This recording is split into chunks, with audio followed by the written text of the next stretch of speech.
In the heart of a forgotten town stood an abandoned asylum, a relic of a bygone era.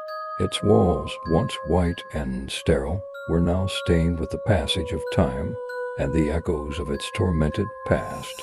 The asylum loomed over the town, a constant reminder of the darkness that lurked within its decaying corridors. One stormy evening, a group of friends, Mark, Lisa, Tom, and Sarah, decided to explore the abandoned asylum. They were drawn to the thrill of uncovering the secrets that lay hidden in its depths. Armed with flashlights and a sense of adventure, they made their way through the rusted gates, unaware of the horrors that awaited them. As they stepped into the asylum, a sense of unease washed over them. The air was thick with the scent of mildew and decay, and the sound of dripping water echoed through the halls. Shadows danced along the walls, creating an atmosphere of dread. The friends pressed on, their footsteps echoing through the empty corridors. In the distance, they heard faint whispers, like the murmurs of lost souls. The sound grew louder as they ventured deeper into the asylum. They reached a door marked wards, and with a hesitant push, they entered.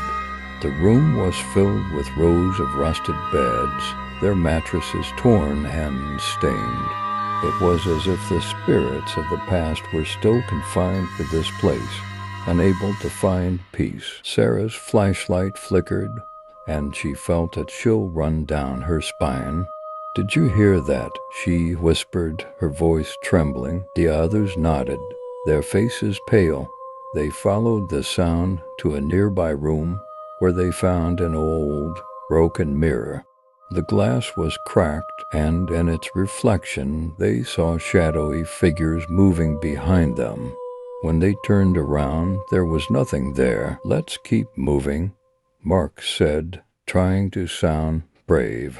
"We need to find the source of those whispers." They continued their exploration, passing through rooms filled with creepy dolls.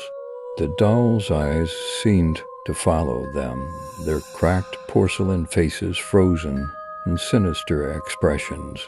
In one room, they found a child-sized wheelchair, its wheels rusted and squeaky. It moved slightly, as if nudged by an unseen hand. "Guys, I don't like this," Tom said, his voice shaking. "We should leave." But curiosity drove them forward. They reached a set of stairs leading to the basement. The whispers grew louder, more insistent. As they descended, the air grew colder, and the sense of dread intensified.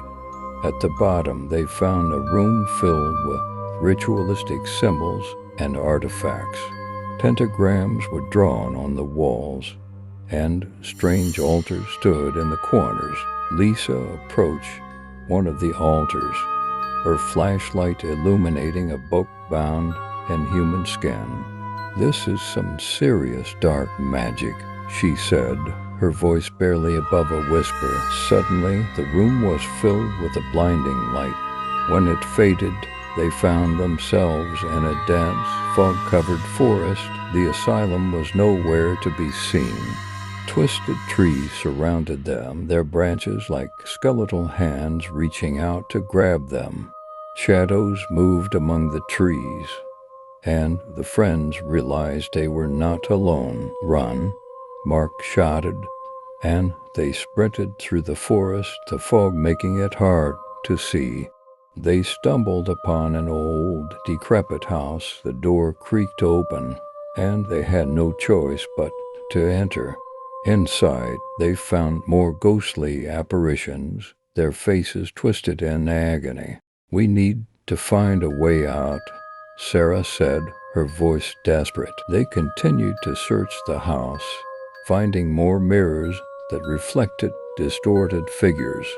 The whispers followed them, growing louder and more urgent. They reached a room with a large, ornate mirror. In its reflection, they saw themselves, but their faces were twisted into grotesque masks of fear. "This place is cursed," Tom said, backing away from the mirror. Suddenly, the mirror shattered, and they found themselves in a desolate graveyard. Ancient, crumbling tombstones surrounded them, and shadowy figures lurked among them. The moon cast an eerie glow, and the friends realized they were trapped in a nightmare. "We have to stick together," Mark said, trying to keep the group calm. "We'll find a way out." They moved through the graveyard, their fear growing with each step. They reached an abandoned carnival, its rusting rides creaking in the wind. Eerie clowns with painted smiles watched them from the shadows, and deserted booths stood as silent witnesses to the horror. "This is too much," Lisa said, her voice breaking. "We need to get out of here." They continued to run, their surroundings shifting with each step. They found themselves in a derelict hospital, its empty beds and broken medical equipment casting long shadows. The whispers were louder than ever, and they could see shadowy figures moving in the corners of their vision. "Keep going," Mark urged, his voice filled with determination. "We can't stop now." They reached an old, rusted door marked exit. With a sense of relief, they pushed it open and found themselves back in the asylum's basement. The ritualistic room was gone, replaced by a sense of emptiness.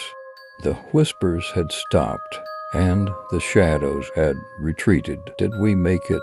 Sarah asked, her voice trembling. Mark nodded, his face pale. "I think so. Let's get out of here." They hurried back through the asylum, their footsteps echoing through the empty halls. As they reached the entrance, they felt a sense of relief wash over them. The storm had passed, and the night was eerily quiet. "We're never coming back here," Tom said, his voice firm. The friends nodded in agreement. They left the asylum behind, the horrors they had witnessed etched into their memories forever. As they walked away, they couldn't shake the feeling that they were being watched, that the shadows of the asylum would haunt them for the rest of their lives. In the heart of the forgotten town, the asylum stood silent and still, its dark secrets waiting for the next group of unwitting adventurers who uncover its horrors. The whispers of lost souls continued to echo through its halls, a reminder that some places are best left undisturbed.